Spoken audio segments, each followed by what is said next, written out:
안녕하십니까 여러분. 이번 시간에는 지난 시간에 배웠던 신간회와 60만세 운동 그리고 광주 학생 항해 운동에 이어서 이 다양한 사회 운동을 전개하다 두 번째 농민 운동, 노동 운동을 시작으로 민족 문화를 수호하기 위한 노력까지 영상으로 한번 차근차근 배워보는 시간 갖도록 하겠습니다. 지금 영상을 찍다가 또 화면 조정이 좀 안 돼가지고 다시 찍는 거니까 이 부분 좀 양해하고 같이 영상으로 공부했으면 좋겠습니다. 먼저 첫 번째로 바로 이 농민운동. 이 농민운동은 이 농부들이 이제 생존권을 요구하는 투쟁을 시작으로 이제 확산하게 되었는데, 이 농민운동이 활성화하게 된 이 배경에 대해서 같이 한번 배워보도록 하겠습니다. 첫 번째는 이 10년대를 대표하는 이 토지 조사 사업과 20년대 산미 증식 계획으로 농민의 생활이 점점점 어려워졌고요. 두 번째는 앞에서 배웠듯이 참여 운동을 거치며 정치적, 사회적으로 자신의 존재를 지약하게 된, 또 각성하게 된 농민들이 청년의, 소작인의 농민조합을 조직하여서 지주의 행포와 일제의 농촌 정책에 맞서 싸우게 되었습니다.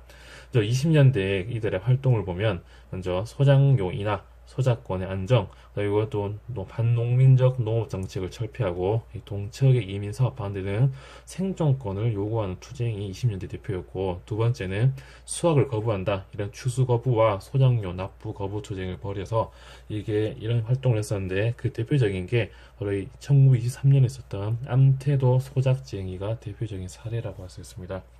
이 암태도 소작쟁이는 밑에 보면 읽기 자료에 자세하게 나타냈으니까 이거 각자 한번 읽어주시면 감사하겠습니다. 네, 이제 1920년대 후반에는 이제 사회주의 운동에 들이 영향을 받게 되거든요. 그래서 이들이 사회주의 운동 영향을 받으면 더욱 발전하게 되고, 소작인 조합은 자장동까지 참여하는 이 농민조합으로 확대되었고, 소작쟁이 횟수와 참여 농민의 수도 크게 늘어난 것을 옆에 그래프를 보면서 확인할 수 있습니다. 그리고 27년에는 이제 전국적인 농민운동단체인 이 조선농민총동맹이 결성되었거든요. 이 조선농민총동맹이 무엇이냐? 먼저 1924년도에 조선노농총동맹이라 해가지고 노동과 농민운동을 지도하는 그런 단체가 있었는데, 이게 좀 더 분화가 돼가지고 농민운동을 지도하는 조선농민총동맹, 그리고 노동운동을 지도하는 조선노동총동맹이 1927년도에 결성이 되면서 더욱더 이런 것들이 활성화되는 그런 모습이 또 계기가 되었고, 이런 농민항쟁이 20년대 일제의 산미증식 계획에 큰 타격을 주자 일제가 이들을 좀 더 가혹하게 탄압하는 모습이 있었고요. 이제 1930년대에 들어오면 이제 농민운동은 이제 사회주의자 연결된 비합법적인, 불법적인 이제 혁명적 농민조합을 중심으로 이들의 활동이 전개되었다 할 수 있습니다. 아예 이제 일제의 허락도 받지 않던 이런 비합법적이고 뭔가 사회주의, 공산주의에 크게 영향을 받은 혁명적인 농민조합을 중심으로 이런 농민운동이 전개되었고, 이렇게 농민조합이 거의 붕괴되는 37년 중반까지 이 혁명적 농민조합은 서정령 인하, 군수용 물자 강제 수매 반대, 부역 동원 반대 등을 주장하는 한편, 토지는 밭갈이하는 농민에게 노동자와 농민이 주인이 세상을 만들자라고는 급진적인 구호를 내걸고 계급 해방을 요구하기도 했거든요. 오른쪽에 1930년대 농민 운동을 보면 여러 가지 전투적으로 변했고, 이 지주에 대한 투쟁이 점차 정치 투쟁화해서 이런 1930년대에는 이제 생존권 투쟁이 함께 이 정치 투쟁으로 이 농민 운동이 확대되었다. 그래서 뭐 일본의 반제국주의적 그 활동에 대해서 반대하고 일제에 저항하는 항일투쟁, 이 반제국주의 항일투쟁으로 30년대에는 그런 모습으로 변화되었다. 요거 하시면 되겠습니다. 자, 이제 농민운동이어서 이제 노동운동이 어떻게 활성화되었냐, 그 배경을 먼저 첫 번째로 보면, 1920년 회사량이 철폐되자 이제 공장과 기업의 설립이 이제 증가하게 되었거든요.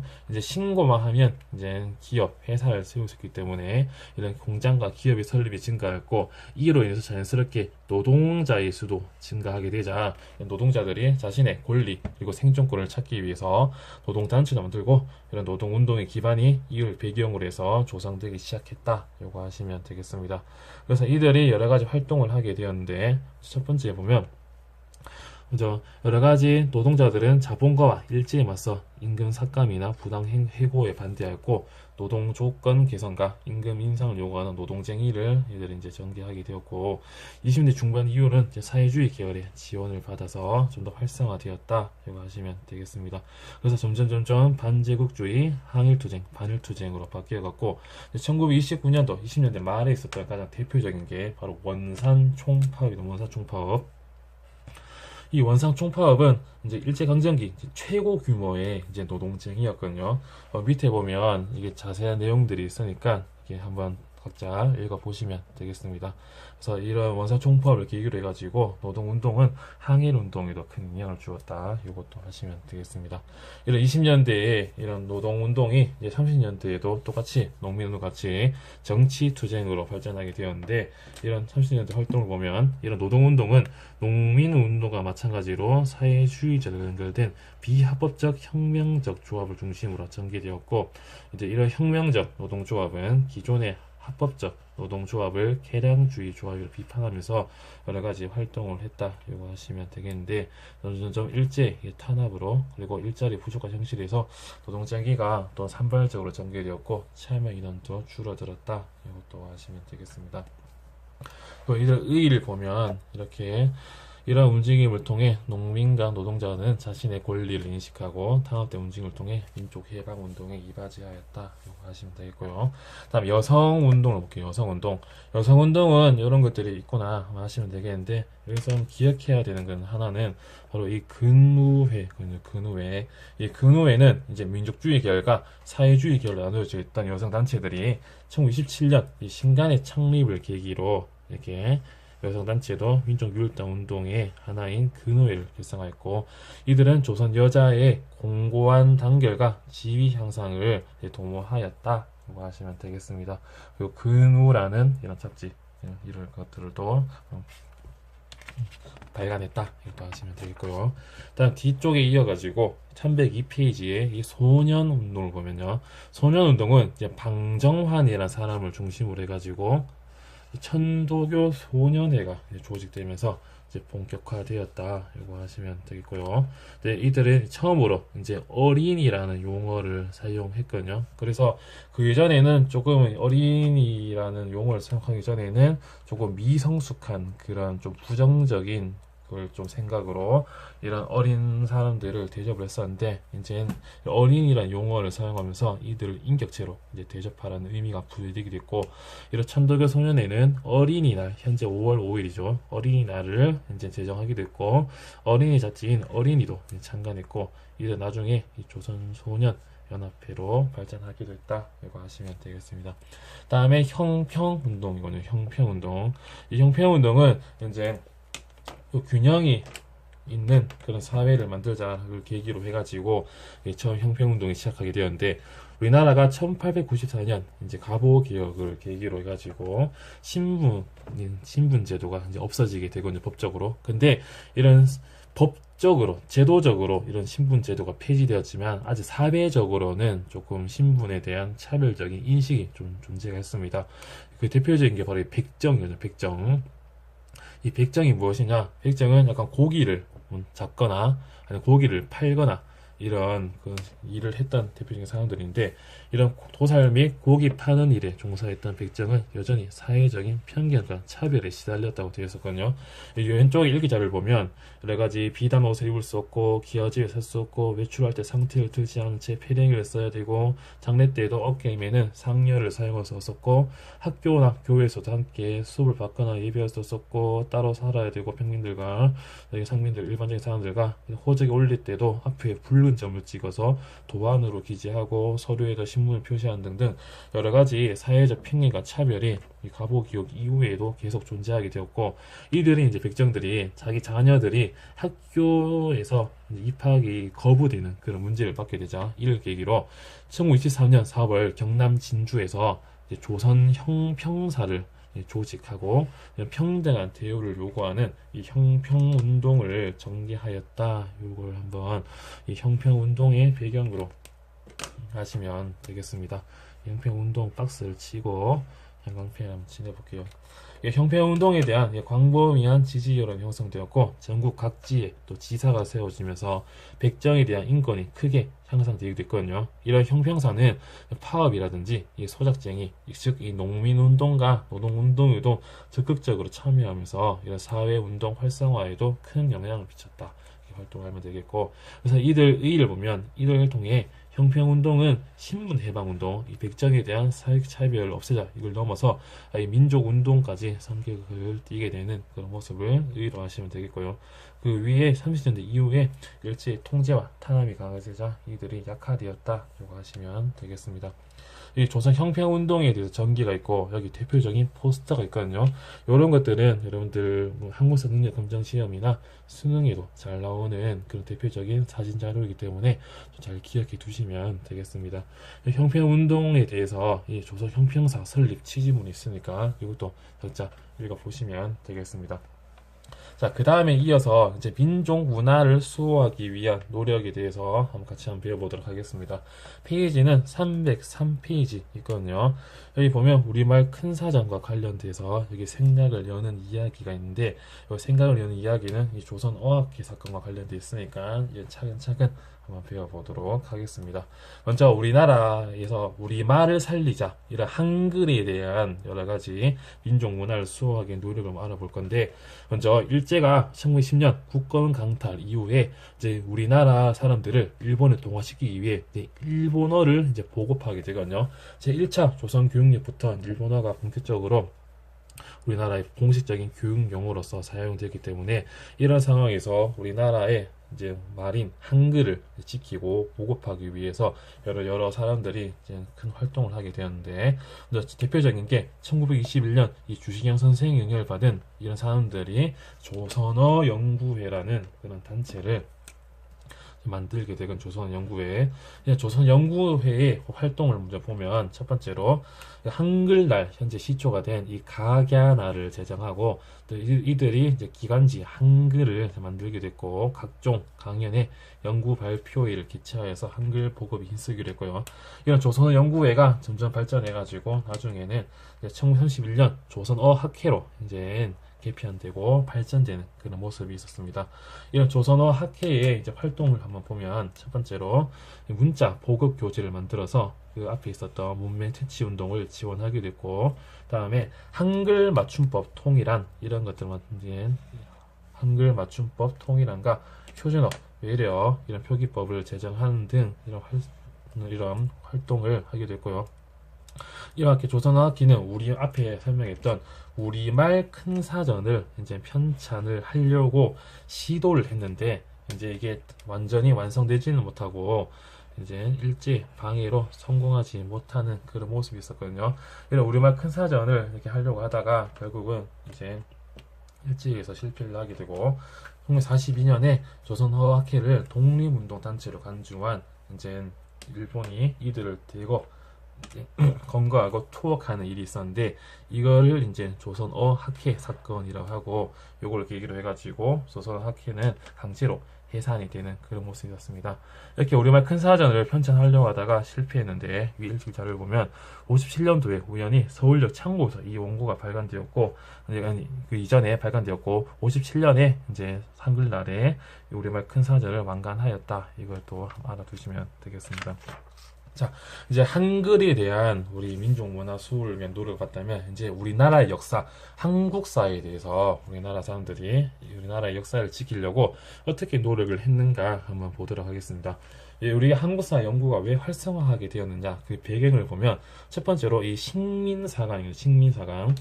우리가 일본이 우리나라의 지배를 이제 우리나라의 한반도 병합을 정당화하고, 일제가 우리나라 지배가 우리나라에 긍정적 영향을 주고 있다는 점을 강조하기 위해서 이제 식민사관을 만들게 되거든요.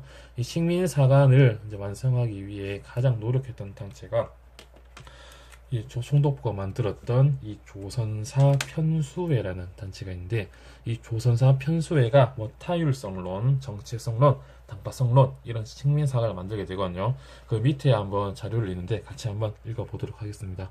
이 타율성론과 정체성론, 당파성론이 무엇이냐? 첫 번째로 이 타율성론인데 우리나라가 이제 지리적으로 이제 반도 국가입니다. 반도 국가. 그래서 대륙과 해양 세력의 이런 간섭과 지배를 받을 수밖에 없는 너희 운명을 받아 조선인 너희들은 그렇기 때문에 너희는 너희 자체적으로 너희 자율적으로 역사가 발전된 게 아니라 이런 대륙과 해양 세력의 이런 간섭과 압력에 의해서 너희는 타율적으로 발전되었다. 그래서 너희 한국인들은 자발적 역사가 아닌 중국, 일본 외세 운주기 온 타율적 역사라고 하여서 우리나라 역사에 대한 그런 정체성을 좀 흔들어 놓으려고 하는 이런 타율성론을 주장하게 됐고, 다음 두 번째는 이 정체성론이거든요.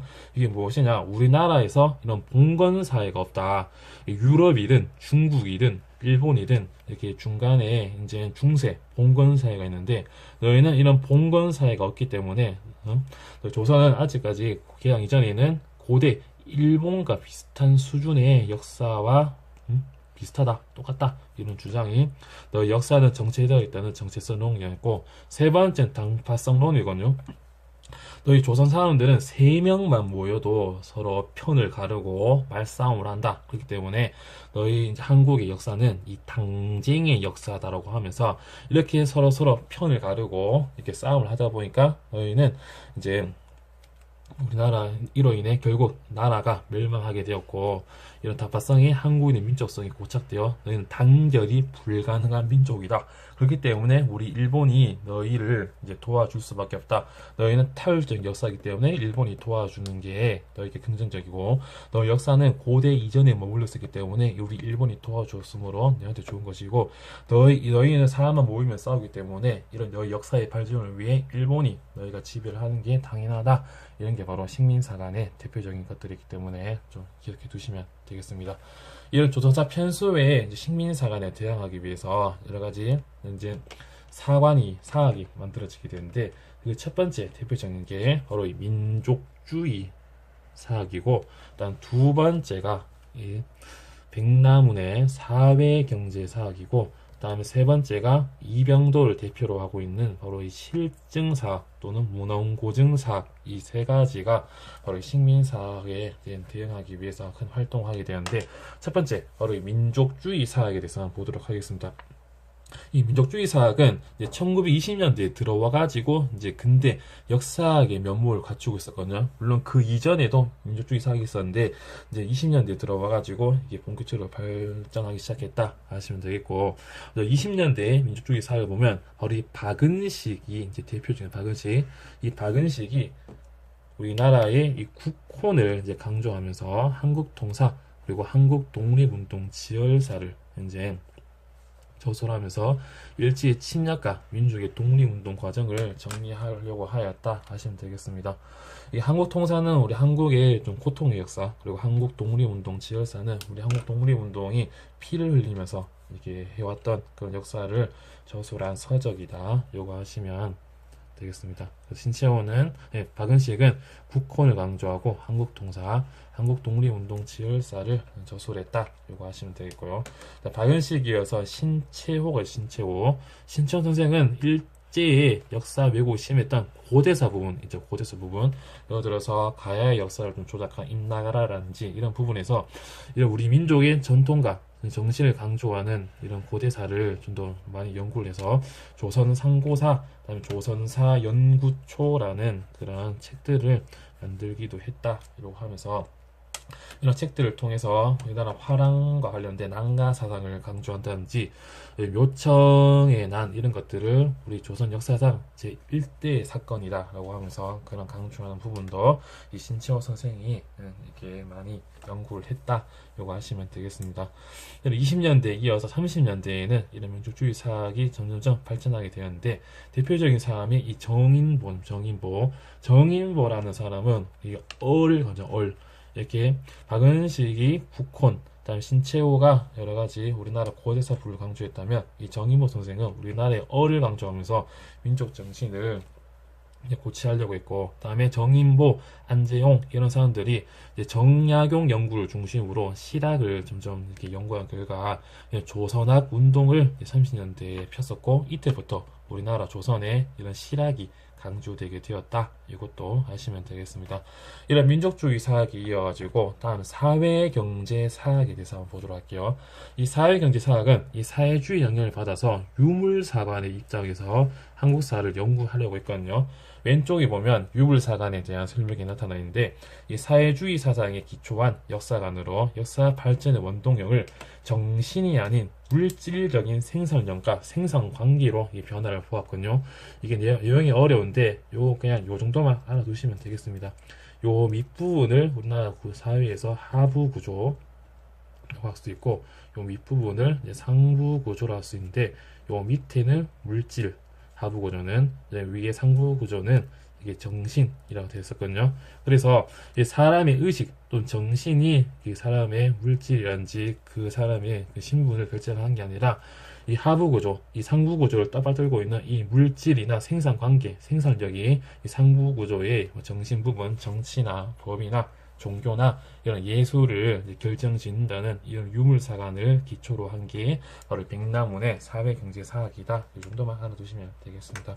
이런 백나문은 조선 사회경제사를 이제 저술을 하게 되어서, 조선 사회경제사를 저술하여 한국사가 세계사의 보편적인 발전 법칙 입각하여 발전해왔다라고 강조를 했거든요. 그렇기 때문에 이 백나문의 사회경제사학은 일본의 식민사학 중에 이 정체성론, 우리나라가 이제 중세 봉건 사회가 없다는 것을 이제 비판하면서, 이제 우리나라도 봉건 사회가 있었다. 그래서 한국사도 세계사의 보편적인 발전 과정에 법칙에 입각 발전했다. 이런 것들을 강조했다. 이것도 하시면 되겠고, 이런 백나문의 사회경제사학은 민족주의 사학이 너무 정신적으로 너무 치우쳐 있다. 그렇기 때문에 이런 걸 비판하는 모습도 있었고, 그다음에 식민사관의 정체성론 모두를 비판하였다. 이거 하시면 되겠습니다.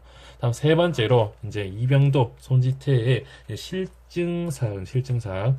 이들은 첫 번째 문헌고증 통해 객관적인 사실을 정확하게 밝히려는 실증사학의 연구를 밝혔습니다. 즉, 그래서 증거를 통해서 이게 객관적임을 이제 증명을 하고 문헌 고증을 하는 이런 실증주의 사학이다 하시면 되겠는데, 이들은 1934년에 이 진단학회를 조직하고 이 진단학보를 이제 발행하는 그런 연구 성과가 있었다. 이것도 알아가시면 되겠습니다. 진단학보. 이렇게 우리나라 식민사관에 이제 대응하기 위해서 민족주의 사학, 그리고 사회경제사학, 실증사학에 대해서 알아봤고요. 여기 보면 여러 가지 사학에 대한 예시문들이 나타나 있거든요. 여기 보면 첫 번째로 민족주의 사학에서 이 박은식 선생에 대한 그런 한국통사 서문인데, 서문을 읽어보면 옛사람이 말하기를 나라가 멸망할 수 있으나 그 역사는 결코 없어질 수 없다 했습니다. 이게 나라가 이제 형체, 이제 몸에 대한 육신 같은 거라면 우리 역사는 정신이다. 그렇기 때문에 우리나라의 형체는 없어져 버렸다. 이미 일본에게 지휘를 했기 때문에. 그렇지만 이 정신은 살아남아야 된다. 그래서 내가 이 역사를 쓰고 한국 통사를 쓴다라고 하면서 바로 이 정신을 이제 국혼, 나라의 혼이라고 하면서 이런 정신에 기초한 감염적인 민족주의 사학을 이 박은식 선생님이 강조를 했고, 다음 두 번째 이 신채호 선생의 이 조선 상모사 내용을 보면 역사는 이제 아와 비아의 투쟁이다라고 하면서 이런 대표적인 말을 남기게 되거든요. 나와 아닌 타인과의 투쟁이라고 하면서 이때 예시가 있는데, 조선인은 조선을 자기 자신 아라고 하면 영국, 미국, 프랑스, 러시아 등은 비아라고 하지만, 반대로 영국, 미국, 프랑스, 러시아들은 각기 제 나라를 아라고 하고 조선을 비아라고 한다. 그래서 역사는 나가 아닌 자의 투쟁이다라고 하면서 이런 대표적인 말이 있으니까 이런 것들 한번 기억해 두시면 되겠고, 백남훈의 이 조선 봉건사의 경제사의 내용을 보면 이렇게 역사는 이렇게 역사적 발전 법칙과 구별되어야 하는 독자적인 것이 아니며 세계사적 일원론적 역사 법칙에 의하여 다른 제민족 모든 민족과 거의 동일한 발전 과정으로 거쳐온 곳이다라고 강조를 하면서 한국사가 세계사의 보편적인 발전 법칙에 입각하여 발전해 왔다. 요거를 아시면 되겠고요. 그다음에 실증사학인데 여기 보면 이 실증주의적인 사건 계계의 정밀 탐구 그리고 또 역사적 사실이 명백하게 되는 것 이런 것들을 강조했다. 실증사학은 이런 것들도 기억을 해 두시면 되겠습니다. 자, 그 뒷장에 이어서 이제 한글 이제 한국사 활동을 본다면 이 종교계의 활동을 한번 간단하게 먼저 불교계가 있고 다음에 개신교 계열이 있고 천주교 계열이 있으며 다음에 단군을 숭배하는 대종교, 동아를 계승한 천도교, 다음에 박중민이 창시한 이 원불교가 있습니다. 이 불교계의 활동을 보면 이제 일본이 이제 한용을 이제 한국 불교를 장악하려고 하자 한용을 중심으로 일제가 제정한 사찰령을 폐지하는 운동을 전개가 하였고 개신교는 일부 세력이 신사참배를 거부하는 운동을 벌였다 하시면 되겠고요. 천주교는 이제 신자 중 일부가 이제 의민단을 조직하여서 여러 가지 무장 독립 투쟁에 이제 함께 참여를 했다 하시면 되겠고, 이 대종교 이제 창시한 나철이 있었는데 이런 대종교가 중강단을 결성하고 나중에 북로 군정서로 개편하면서 여러 가지 무장 독립 투쟁을 전개하였다 하시면 되겠고, 천도교는 앞에 말했듯이 뭐 개벽이란 잡지를 발행하게 됐고 어린이 이런 것들도 잡지를 만들고 제정했다 하시면 되겠으며 원불교는 박중민이 창시하였고 여러 가지 땅을 가는 개간사업, 저축운동, 남녀평등 미신 타파, 금주 단연 이런 생활운동을 전개하였다. 이런 것들 아시면 되겠고요. 언론 활동에는 여러 가지 일제의 탄압을 받았는데 여러 가지 대표적인 게 사실 근데 일장의 말소 사건이 일어나자 조선중앙일보와 동아일보가 무기 정간 조치에 내리기도 하였다라고 하면서 여기에 306쪽에 보면 송기정 선수와 관련된 일장기 말소 사건이 있는데 이것도 각자 한번 개별적으로 읽어보시면 되겠습니다. 다음에 교육 활동으로는 이제 조선 교육령 선포한 이후로 여러 가지 교육령이 개정되고 있었고 여러 가지 우리나라 사람들이 이 계량사당을 중심으로 해가지고 민족 교육과 민족 의식, 사회 의식을 고취하였다. 이렇게 하시면 되겠습니다. 여러 가지 활동을 봤는데 여러분들 영상 봐줘서 고맙고요. 교실에서 함께 보도록 하겠습니다. 자, 감사합니다.